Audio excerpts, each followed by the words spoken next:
Nabitin na tayo mga players sa nangyari kahapon kay Draymond kaya maraming gulo ngayon sa NBA games. Una dyan, Detroit versus Philadelphia. Na-eject yung best friend ni LeBron, si Isaiah Stewart. Dahil siniko niya sa isang screen itong si play-in champion ay magaling pa namang magbenta ng foul yun. Nireview ng mga referee ang play na yun at in-upgrade sa flagrant 2 dahil di umano sa potential na magkaroon ng injury ang isang player or excessive yung ginawa ni Stewart. Sinabi rin naman ng mga commentator na may ginawa si Patrick Beverley bago ang play na yon. Nakita kasi sa isang clip, siniko niya si Stewart pero hindi yun tinawagan ng foul. Panalo doon ang Philadelphia, 41 points, 11 rebounds para kay Joel Embiid. One-sided game din yon para sa Sixers. Ito na rin ang 21 losing streak ng Detroit na may hawak ng longest losing streak sa NBA, Sixers, 26 noong 2014 at may record din na 28 game losing streak sa loob ng 2 season.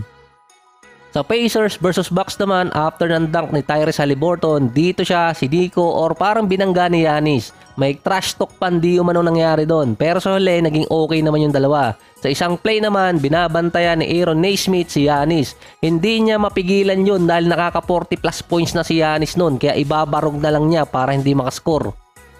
Dito naman nagalit si Tito Bobby na pinandilatan niya si Nesmith. Nagkagulo sa game na yon, nabigyan ng flagrant foul si Nesmith na technical at matagal na rin hindi nakakasapak si Tito Bobby sa game.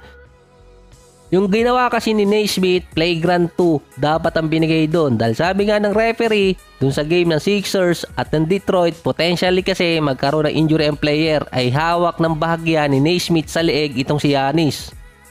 Monster game para kay Giannis, 64 points, 14 rebounds, 71% sa field. Sa 64 points ni Giannis, 24 points doon galing sa free throw. Meron kasi siyang total na 24 out of 32. Mas mataas pa sa leading scorer sa game ng Pacers yung free throws pa lang ni Giannis. Si Tito Bobby na-eject sa game na meron siyang 19 points, si Damian Lillard naman nasa 21 points. Franchise record yon para kay Giannis dito sa Milwaukee Bucks. Ang may hawak kasi ng record sa most points sa single game sa franchise nila si Michael Redd. At career high pa yon dito kay Giannis. Kaso yung last dunk kasi ni Giannis, panalo na talaga doon ng Milwaukee Bucks. At merong unwritten rule sa NBA. Ito malamang ang pinagmulan yung nangyari nung after game na tumakbo agad si Giannis papuntang locker room.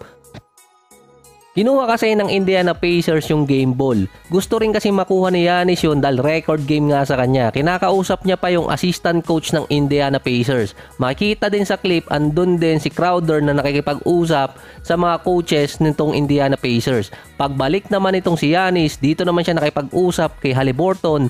Nakitang galit na rin siya. Pero si Haliburton cool pa rin. Wala pa namang report kung nakuha ni Giannis yung bola mula sa Indiana. Kung titingnan ang record sa 9 games ni Giannis na meron siyang 50 or more points, 3 beses niyang ginawa yon sa Indiana Pacers. 2 beses din ngayong season. Unang 60-point mark ni Giannis, ginawa din niya sa Indiana Pacers.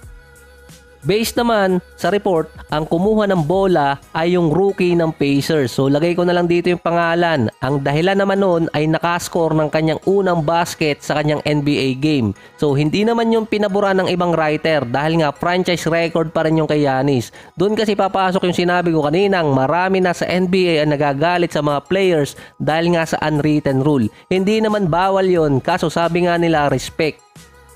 Marami kasing pwedeng pag-isipan doon. Either pwedeng ibenta pa ng player yung bola na yon dahil high profile player pa rin si Giannis. Maraming magkaagusto noon kapag nilagay sa online.